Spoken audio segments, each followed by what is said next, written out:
Today we're going to remove and install a battery, and this is on a 1997 Ford F150.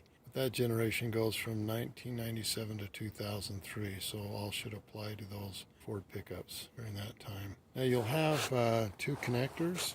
You've got your positive over here and you've got your negative over here. For this job, you're going to want to use an 8mm wrench, a 12mm wrench, and of course you'll always want to wear eye goggles and also gloves to protect yourself from the battery, acid, and other components. Now you'll have two leads that go to the connectors. You've got the red, which is the positive, and you've got the black, which is the negative. You always want to remove the negative first, and it's just a 12mm bolt.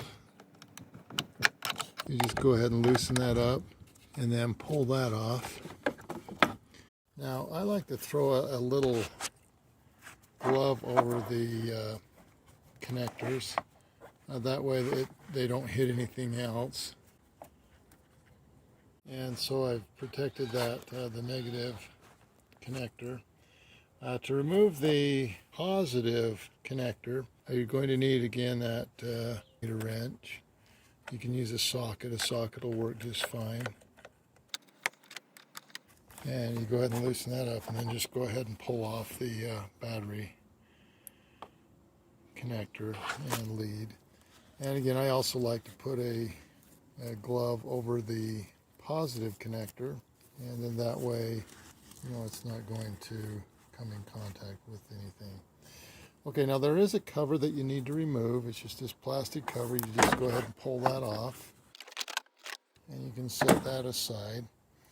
And then you'll notice on the battery, you have an opportunity to mark the month and year. That was not done, but it does have this sticker saying that this was manufactured on 3/18. This battery is from Costco. They offer a 3-year replacement. This has been a little bit over, well, it's about 2.5 years. So we'll go ahead and return this to Costco because it's not holding a charge.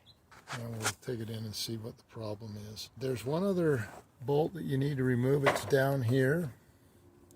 And again, that's also an 8mm. This is the battery tie down. Once you loosen it up, then you can just go ahead and remove it by hand. But this holds the battery down. You can see there, and this is what you'll remove. Now once you remove that, you'll also want to take off this piece. You don't want to lose it. This is again the tie down piece, and you can see down there how it's attached. Then just go ahead and lift the battery out.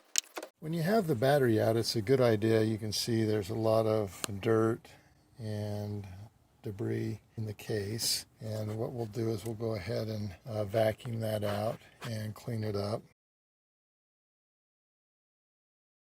Then I'm going to take a damp cloth and just kind of clean this up even a little bit more.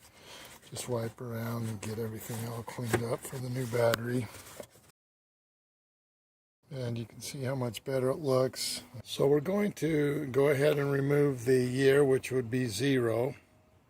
Just scrape that off.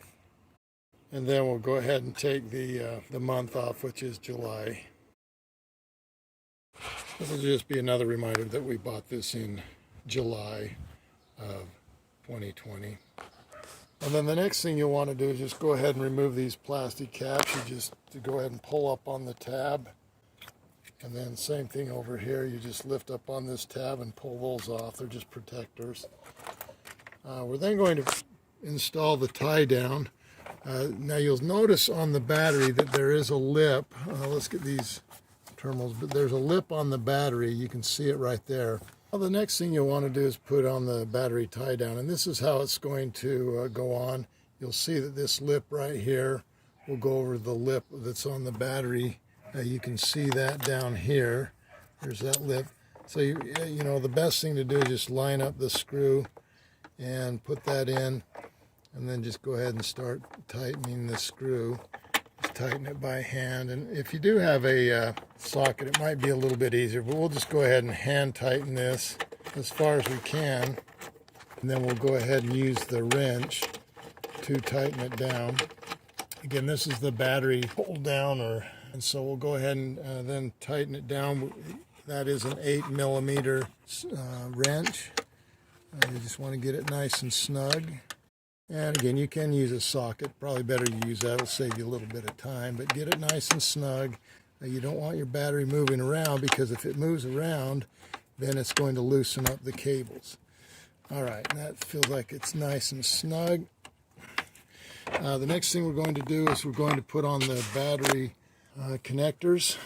We've got one over here. Remember, we put the glove on it. You always want to go with the positive lead first, and you'll just go ahead and slide that on. And you want to get it down nice and tight. So push it down, and then you'll just go ahead and again take your 8mm wrench and tighten this up. Get it nice and snug. And then you'll take the negative connector, and you'll just go ahead and slide that on and get that so that it's down nice and snug. And then you'll get your 12mm wrench and tighten up the bolt. Again, you want that also nice and tight, nice and snug. And there you have it. We got both terminals nice and snug. They were clean, so we didn't have to clean them off. That's one other thing you'd want to do. You've got a lot of corrosion. I do have a video on how to clean a battery. If you've got a lot of corrosion, you don't want to put on new terminals or connectors that have a lot of corrosion on them, because then it'll be transferred to your new battery. Thanks for watching Big Al Repairs, and hopefully you'll subscribe.